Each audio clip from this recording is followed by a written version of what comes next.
ఇక విశాఖ స్థానిక సంస్థల ఎమ్మెల్సీ ఎన్నికలు ఏపీ రాజకీయాల్లో కాకరేపుతున్నాయి.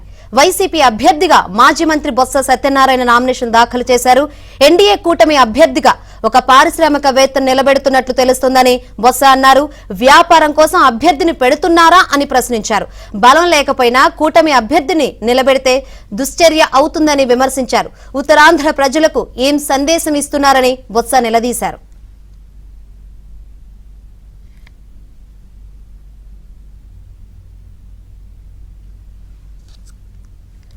మరోవైపు వైసీపీ అభ్యర్థిగా నామినేషన్ వేసిన బొత్సకు ఉత్తరాంధ్ర జిల్లాల వైసీపీ ఇన్ఛార్జ్ వైవి సుబ్బారెడ్డి షాక్ ఇచ్చారు. బొత్స నామినేషన్ కు వైవి సుబ్బారెడ్డి దూరంగా ఉన్నారు. కలెక్టరేట్ మెయిన్ గేట్ వరకు వచ్చి వెనక్కి వెళ్లిపోయారు. వైవి సుబ్బారెడ్డి ప్రవర్తనపై వైసీపీ శ్రేణులు విస్మయం వ్యక్తం చేశాయి. 530 పైచిలకే వైఎస్ఆర్సీ పార్టీకి మెజారిటీ ఉంది కాబట్టి ఆ నేపథ్యంలో ఇవాళ ఈ ఎన్నికల్లో మేము పోటీ చేస్తున్నాం. ప్రజాస్వామ్యబద్ధంగా ఈ ఎన్నికల్లో తప్పకుండా మరి గెలుపు జరుగుతుందని ఆశిస్తున్నాం, ఊహిస్తున్నాం, జరగాలని కోరుకుంటున్నాం. దానికి పెద్దలందరూ కూడా సహకరించారు. వాళ్ళందరికీ కూడా పేరున పార్టీ కట్టుకున్న మా అందరం ఒకటే మాటగా ఇవాళ ముందుకెళ్తున్నాం. ఇప్పటికే జిల్లా అంతా పర్యటించాము. అందరి తరగా మద్దతును కొడుకుని అందరి తరగా అభిప్రాయాలు తెలుసుకుని మన్నలను పొంది ఇవాళ నామినేషన్ చేస్తాం. ఒక్క విషయాన్ని మీరు గుర్తుంచుకోవాలి. మీరు అడిగితే చెప్తున్నాను.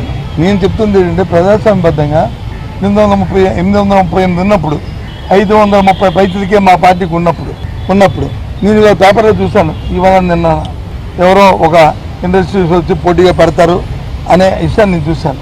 దేనికోసం పెడుతున్నారు? ఎందుకోసం పెడుతున్నారు? వ్యాపారం కోసమా? రాజకీయం అంటే ఇది వ్యాపారమా? చెప్పండి. ముందు దానికి ప్రశ్న తీసుకోండి.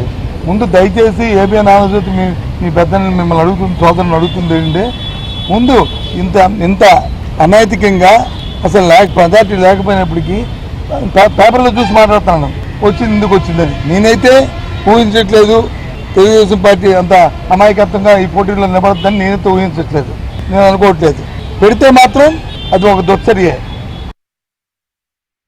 రైట్. ఎమ్మెల్సీ అభ్యర్థిగా బొత్స నామినేషన్ వేశారు. ఇదే అంశం గురించి మరింత సమాచారం వివరించేందుకు మా ప్రతినిధి రామకృష్ణ సిద్ధంగా ఉన్నారు. రామకృష్ణ, వైసీపీ ఎమ్మెల్సీ అభ్యర్థిగా బొత్స నామినేషన్ వేశారు. అయితే వచ్చినట్టు వచ్చి ఎందుకు వైవి వెనక్కి వెళ్లిపోయినట్లు, అసలు పార్టీలో ఏం జరుగుతుంది దీనికి సంబంధించి? వైసీపీ అభ్యర్థిగా బొత్స సత్యనారాయణ ప్రకటించినప్పటి నుంచి కూడా విశాఖలోని అనుకూల వ్యతిరేకంగా 2 గ్రూపులు తయారయ్యాయి.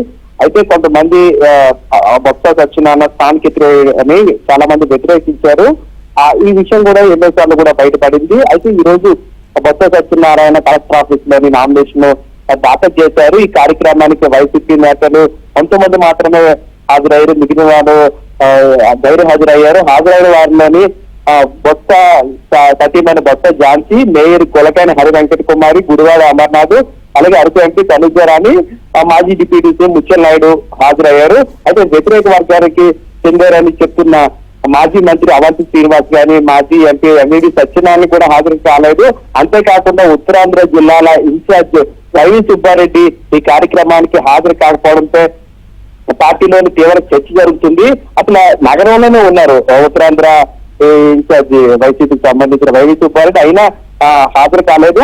కలెక్టరేట్ మెయిన్ గేట్ వరకు వచ్చి వెనుదిరిగి వెళ్ళిపోయారు. దీంతో ఈ నామినేషన్ కార్యక్రమానికి ఎందుకు హాజరు కాలేకపోయారు అనేది కూడా పార్టీ నేతలు కూడా అక్కడ కార్యకర్తలు కూడా ప్రశ్నించారు. ఒక రకంగా చెప్పాలంటే బొత్స సత్యనారాయణ అభ్యర్థిత్వాన్ని విశాఖలో ఒక గ్రూపు సమర్థిస్తే మరో గ్రూపు తీవ్రంగా వ్యతిరేకిస్తుంది. అంతేకాకుండా ఈ నామినేషన్ సంబంధించి రేపటితోని గడువు కూడా ముగిలింది. మొత్తమే చూస్తుంటే ఈ కార్యక్రమం అంటారు బొత్స సత్యనారాయణ అభ్యర్థిగా ప్రకటించినప్పటి నుంచి విశాఖలో 2 గ్రూపులుగా తయారై ఒక గ్రూప్ అనుకూల గ్రూపు, ఇంకోటి వ్యతిరేక గ్రూప్ గా తయారైంది. Shankari. Right Ramakrishna, thank you.